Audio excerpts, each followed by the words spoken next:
Vasanthakumar Raman blog YouTube ചാനലിലേക്ക് ഏവർക്കും സ്വാഗതം.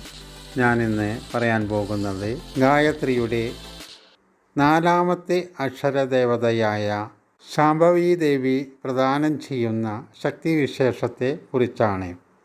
ത്രിപദ ഗായത്രിയുടെ മൂന്നാമത്തെ പ്രവാഹധാരയാണ് ശാംഭവി. ജീർണതയിൽ നിന്നും പുതുമയെ രൂപപ്പെടുത്തുവാനും ജഡരൂപത്തെ ചൈതന്യമയമാക്കുവാനും അലസതയെ ഉല്ലാസപൂർണമാക്കുവാനും മരണത്തെ ജീവിതമാക്കി മാറ്റുവാനും കഴിയുന്ന കായകൽപ്പശക്തിയാണ് ശാംഭവി. ഇതുതന്നെയാണ് പുനർജീവിതമെന്നും നവനിർമ്മാണമെന്നും പറയുന്നത്. അശക്തനെ സശക്തനും വിരൂപനെ സുന്ദരനും ആക്കുന്നതിന് സദാ വ്യാപൃതയായിരിക്കുന്ന ഗായത്രിയുടെ വിശിഷ്ട ശക്തിയാണ് ശാംഭവി. ഇതിനെ ശിവശക്തി എന്നും പറയാം. ശാംഭവിക്ക് ത്രിശൂലവും തുടിയും ആയുധങ്ങളായിട്ടുണ്ട്. ത്രിശൂലമെന്നാൽ മനുഷ്യൻ്റെ അതിഭൗതികവും ആധ്യാത്മികവും അതിദൈവികവുമായ വിപത്തുകളെ നിർവീര്യമാക്കാൻ കഴിവുള്ള 3 മുനയുള്ള ആയുധം. മനുഷ്യജീവിതത്തിൽ ദുഃഖങ്ങളും കഷ്ടപ്പാടുകളും ഉണ്ടാകുന്നത് അജ്ഞാനം, അഭാവം, അശക്തി എന്നീ 3 കാരണങ്ങൾ മൂലമാണ്. ഇവ 3 പരിഹരിക്കാൻ ജ്ഞാനം, അധ്വാനം, സംയമനം എന്നീ 3 ആയുധങ്ങൾ ഉപയോഗിക്കേണ്ടിയിരിക്കുന്നു. ഇവ 3 ചേർന്നതാണ് ത്രിശൂലം. ശാംഭവിയെ ഉപാസിക്കുന്നവൻ ത്രിശൂലധാരി ആയിത്തീരുന്നു. ഗായത്രി സാധനയിൽ ശരിയായ താൽപ്പര്യം ഉണ്ടായാൽ പിന്നോക്ക മനസ്ഥിതിയും പരിതസ്ഥിതിയും മാറി പുരോഗമനാത്മകത്വം ഉത്ഭൂതമാവുകയും സമൃദ്ധിയും സമ്പന്നതയും നേടത്തക്ക വ്യക്തിത്വ വികസനം സംഭവിക്കുകയും ചെയ്യും. തുടി അഥവാ ഡമരു ഉണർവിൻ്റെയും ഉത്സാഹത്തിൻ്റെയും പുരോഗമനത്തിൻ്റെയും പ്രതീകമാണ്.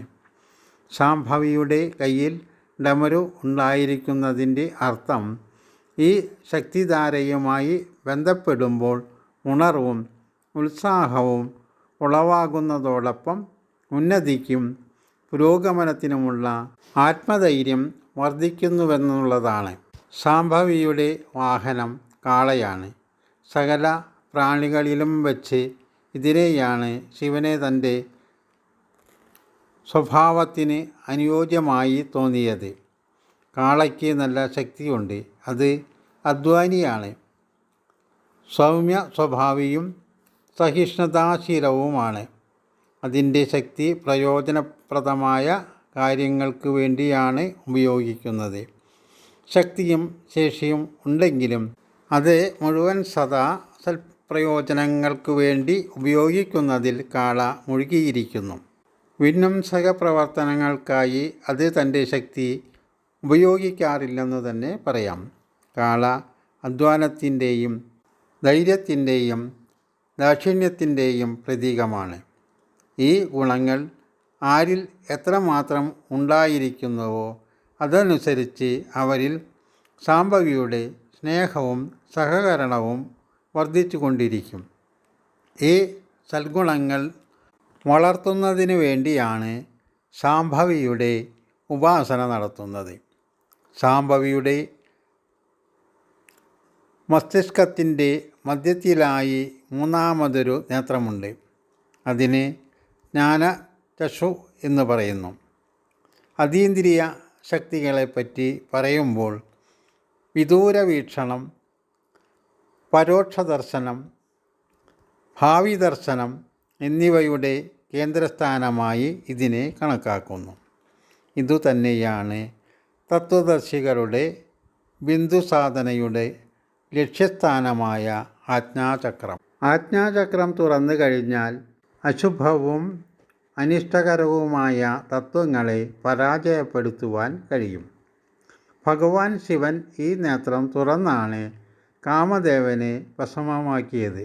ഇത് ആജ്ഞാചക്രത്തിലെ ശപിക്കാനുള്ള ശക്തിയെയാണ് സൂചിപ്പിക്കുന്നത്. തൃതീയ നേത്രം അതായത് ആജ്ഞാചക്രം ഉണർന്നു കഴിഞ്ഞാൽ വിവേകശക്തി വർദ്ധിക്കുകയും നമ്മിലെ ദൂഷ്യങ്ങളും കുറ്റങ്ങളും കുറവുകളും സ്പഷ്ടമായി കാണാൻ സാധിക്കുകയും ചെയ്യും എന്നതാണ് ഇതിൻ്റെ മറ്റൊരു വ്യാഖ്യാനം.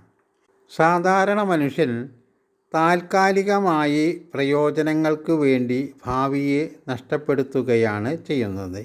എന്നാൽ വിവേകമതികൾ ഭാവി പരിണാമങ്ങളെ പരിഗണിക്കുകയും അതിൽ പ്രകാരം വർത്തമാനകാലത്തിലെ പ്രവർത്തനങ്ങളെ രൂപപ്പെടുത്തുകയും ചെയ്യുന്നു. ഈ പദ്ധതി അവലംബിച്ചാണ് സാമാന്യ മനുഷ്യനെ അസാമാന്യനും മഹാപുരുഷനും ആകാൻ സാധിക്കുന്നത്.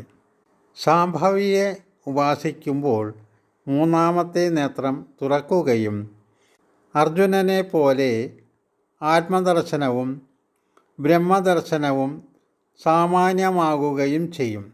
കൂടാതെ അസാമാന്യ മനുഷ്യൻ്റെ സങ്കല്പത്തിനും സ്വഭാവത്തിനും അതീതമായ ബോധം ഉളവാകുകയും ചെയ്യും. നിങ്ങളുടെ വിലയേറിയ അഭിപ്രായങ്ങൾ കമൻറ്റ് ബോക്സിൽ രേഖപ്പെടുത്തുക.